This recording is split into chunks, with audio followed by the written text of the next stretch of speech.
Wiem, że na to czekaliście od tygodnia i wielu z Was pisało SMS-y, maile, dzwoniło, zapewniało, że kocha. Nie mogę gadać teraz, oddzwonię później, tak? Ale dziś w końcu nadszedł ten dzień. Dzień tradycyjnych hybryd, które jedni nazwali okresem przejściowym pomiędzy samochodami spalinowymi a elektrycznymi, a inni ślepym zaułkiem motoryzacji. Tymczasem klasyczne hybrydy okazały się całkiem twarde i w przeciwieństwie do tych miękkich budzą dziś znacznie mniej kontrowersji, głównie za sprawą Toyoty i Lexusa, które spowodowały, że aut hybrydowych przestaliśmy się bać. Wiele Priusów na taksówkach i Uberach po raz 10 okrąża kulę ziemską, robiąc to ze średnim spalaniem z całego okresu eksploatacji na poziomie 5-6 litrów paliwa na 100 km. Większości z nich nie przeszkadza nawet tania instalacja gazowa oraz fakt, że są eksploatowane w trybie trójzmianowym i część z nich nie była wyłączona od tygodnia. Z tym trudno dyskutować. To po prostu działa. Mimo sukcesu rozwiązania Toyoty, prawdziwe hybrydy produkuje dziś niewiele koncernów motoryzacyjnych. Większość z nich powstaje w Japonii i w Korei, ale trzeba przyznać, że temat podłapało kilka europejskich marek, jak choćby Ford. Hewy spodobały się także Francuzom, którzy robią hybrydowe Renault i Dacia, a do grona twardych hybryd dołączyła też przed laty marka MG, czyli Chińczyk udający, że jest Brytolem. Z perspektywy kierowcy, to co najbardziej lubię w hewach, to fakt, że nawet gdy silnik spalinowy się wyłączy, to ten elektryczny pozwala jechać dalej. I ma to dwa plusy. Pierwszy jest taki, że system wyłączający silnik spalinowy, gdy zwalniamy, na przykład dojeżdżając do ronda, nigdy nie pozbawia auta napędu na kołach i nie musimy czekać 2 sekundy na ponowne odpalenie silnika spalinowego, jak w tradycyjnych autach wyposażonych w system start i stop. Bo przez cały czas mamy do dyspozycji dosyć mocnego elektryka. Drugi to fakt, że nawet gdy spalimy całe paliwo w baku, to jeszcze powoli, ale mamy szansę na samym prądzie dotoczyć się do najbliższej stacji benzynowej, z czego sam kiedyś korzystałem. To co ważne, to fakt, że w tym gronie poza Lexusem trudno szukać aut segmentu premium czy aut o niebywałych sportowych osiągach. Łączna moc większości prezentowanych dziś samochodów nie przekracza 200 koni mechanicznych. Tutaj nie liczy się przyspieszenie do setki, a performance na stacji benzynowej oraz brak konieczności ładowania się z gniazdka.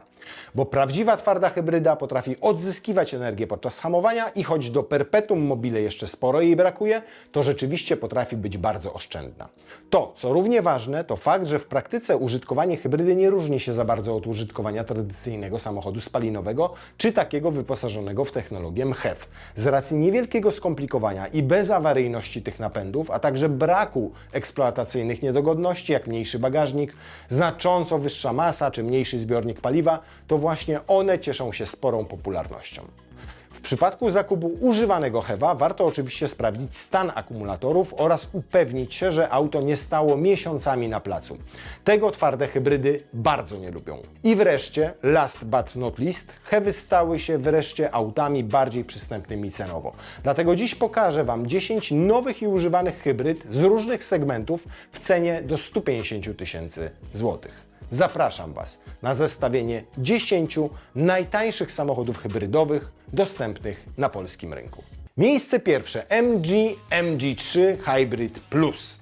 Zaczynamy od najtańszego w naszym zestawieniu MG. Niegdyś brytyjska duma, dzisiaj chiński koń trojański, który bezczelnie wjechał do Europy i zaczął kopać konkurencję po kostkach. Ten egzemplarz wisi na findcar.pl, a sprzedaje go autoryzowany dealer Grupa Lis z Kalisza. Z zewnątrz auto wygląda jak skrzyżowanie mydelniczki z Fordem Focusem, choć jego klasyczna i niezbyt nowoczesna sylwetka ma prawo się podobać. Pod maską MG3 Hybrid Plus macie spalinowe, 4-cylindrowe 1.5 o zdumiewającej mocy 102 koni, które współpracuje z potężnym silnikiem elektrycznym o mocy 136 koni, a moc systemowa to niestety nie 238 koni, ale też przyzwoite 195 koni. Tym bardziej, że mamy je do dyspozycji w aucie wielkości pudełka po butach. Niestety nie przekłada się to na przyspieszenie, bo nie pozwala na to dziwaczna trzybiegowa skrzynia automatyczna. Tak, mamy 2026 rok, a MG oferuje trzybiegowy automat. I do setki samochód potrzebuje równych 8 sekund, więc porobi Was na światłach lekko podrasowana 3-cylindrowa Fabia w gazie. Ale co najważniejsze, to średnie spalanie, które według producenta wynosi jedynie 4,4 litra na setkę, a w praktyce potrafi być jeszcze mniej. O pomstę do nieba wołają plastiki w środku. No ale cóż, przynajmniej łatwo będzie je umyć po tym, jak wylejecie na nie kawę, patrząc na jego cenę. 83 900 zł za fabrycznie nowe auto z 24 roku z 7-letnią gwarancją w pięknym żółtym lakierze ze świetnym wyposażeniem. Czapki z głów. Drugie auto na naszej liście. Samochód ostateczny dla kogoś, kto proces płodzenia dzieci wziął sobie do serca i właśnie uświadomił sobie, że ten cały Majdan nie wejdzie do Golfa.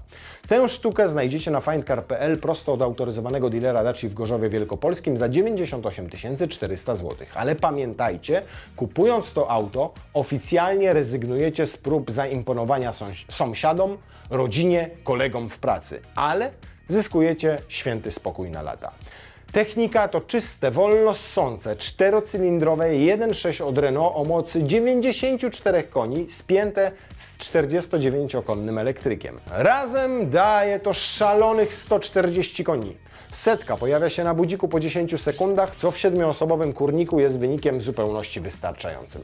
Producent deklaruje, że to francusko-rumuńskie pudło spali średnio 4,8 litra na 100 km.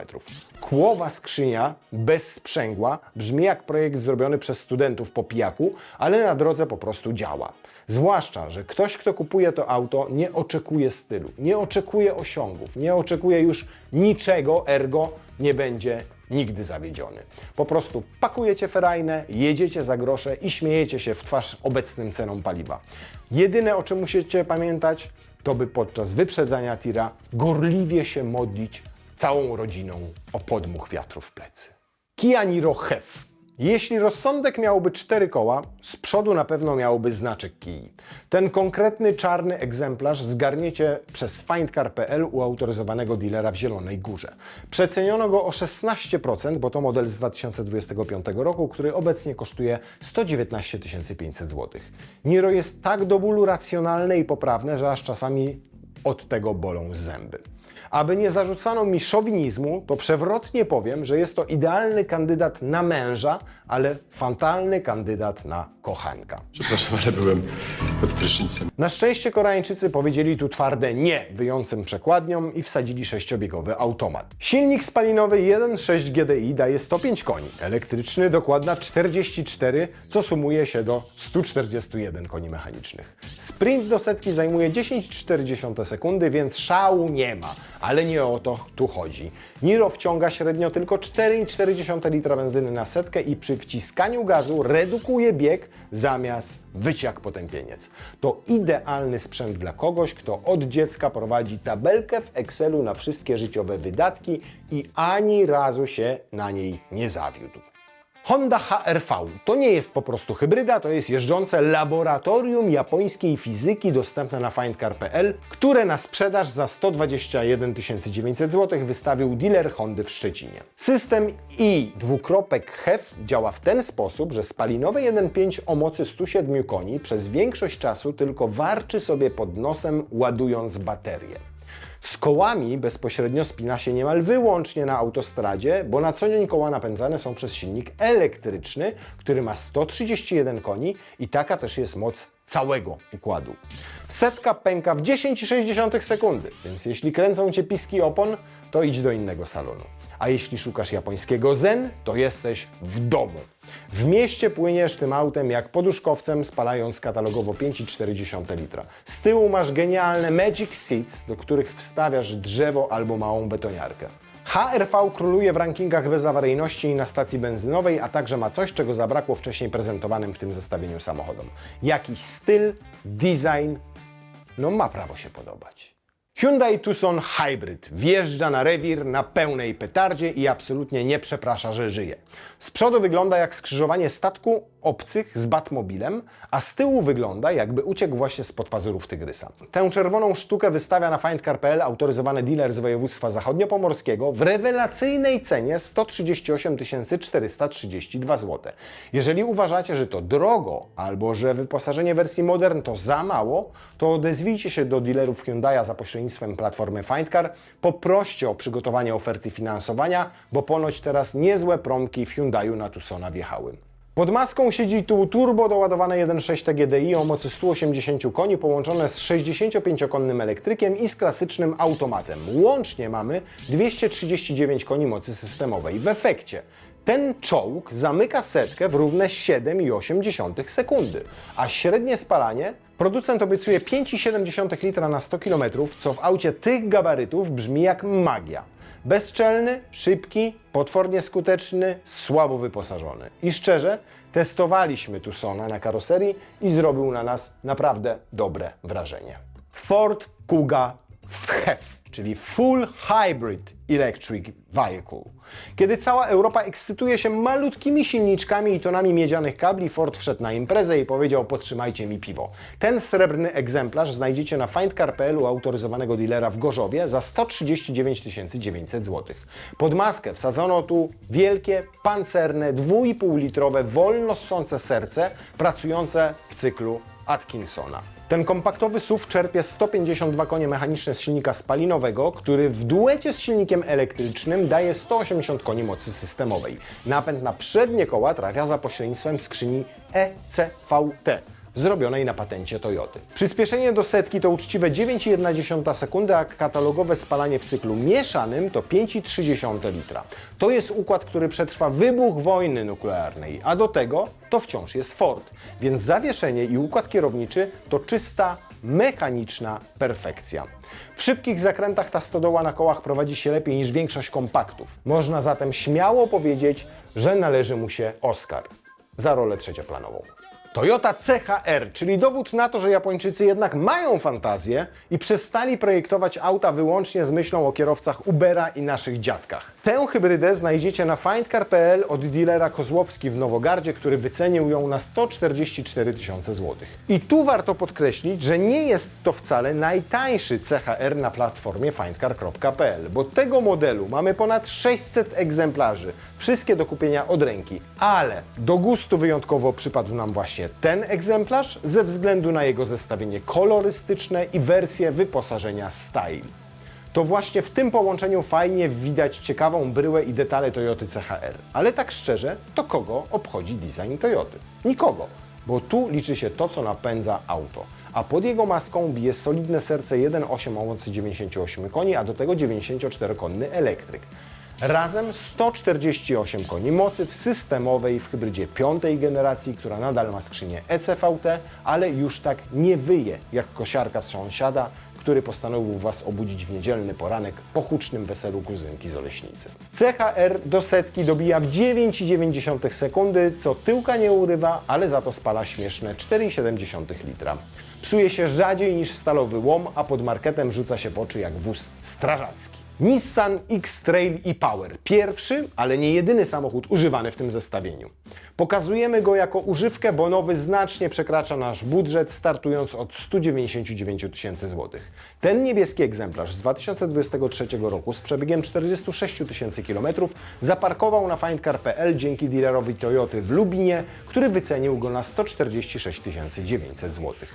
Dodajmy, że to najwyższa wersja wyposażenia i jedyny samochód z napędem na 4 koła w naszym zestawieniu, ale pokazujemy go dlatego, że to dość nietypowa hybryda.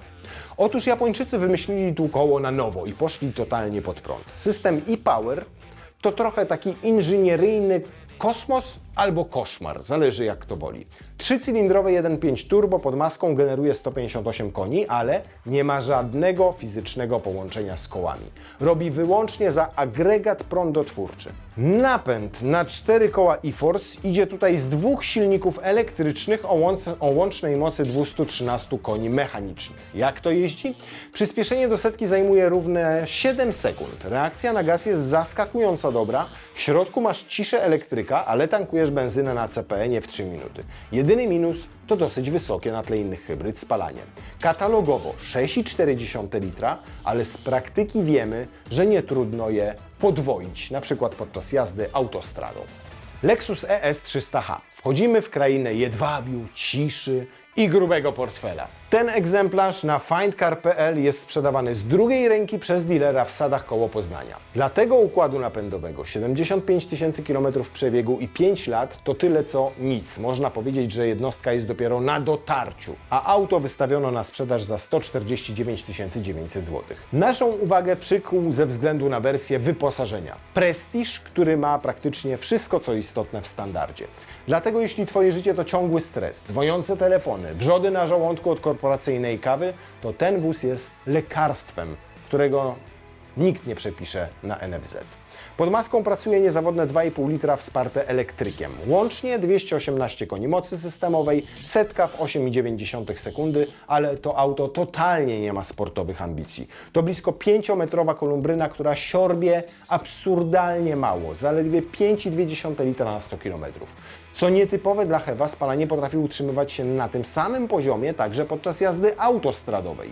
Zawieszenie jest aksamitne jak francuski ser, szyby grube jak w czołgu, a skrzynia CVT, powiedzmy, że jak jedziecie stabilnie, to wcale nie irytuje.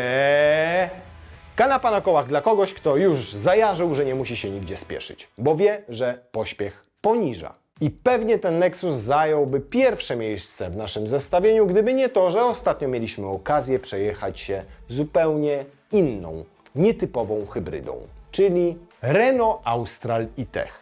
Tak, było o francuskich serach przy okazji Lexusa, to kończymy butelką wina i bagietą. Renault Austral, którego na findcar.pl znajdziecie za 152 500 zł, a więc za kwotę nieznacznie przekraczającą nasz budżet. Ale warto o tym aucie wspomnieć. Dlaczego? Po prostu Francuzi świetnie narysowali rodzinnego SUV-a. Dodali do niego system operacyjny od Google, który wreszcie się nie zacina jak stary Windows, ale co najważniejsze, auto ma fantastyczne wnętrze, dobrą cenę i nie uwierzycie. Świetnie działający układ HEV. Może nie urywa dupy osiągami, może nie do końca rozumiemy, co się dzieje podczas jazdy ze skrzynią biegów, ani nie mamy pojęcia, na jakim silniku w danym momencie jedziemy, ale wiemy, że świetnie się prowadzi i potrafi spalać niewielkie ilości paliwa, przede wszystkim podczas jazdy autostradą. To takie dziwaczne rozwiązanie, że mamy wrażenie, że im szybciej nim jedziemy, tym mniej pali.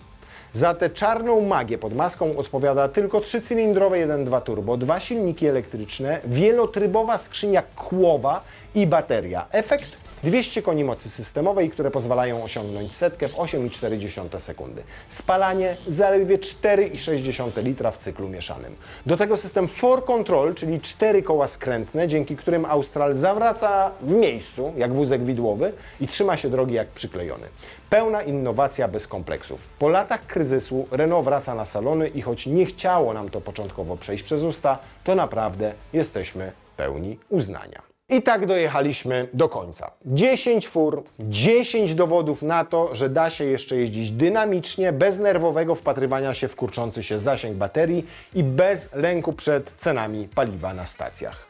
Pełne hybrydy to nadal sensowne rozwiązanie. Bierzecie najlepsze z obu światów i nie robicie z siebie zakładników gniazdka ani dystrybutora z paliwem. Jeśli po tych liczbach szybciej zabiło Wam serce, wbijajcie na findcar.pl. Tam te wozy z konkretnymi cenami czekają, aż wreszcie zamkniecie laptopa i pojedziecie na jazdę próbną. Nie słuchajcie teoretyków. Sprawdźcie to na własnej skórze.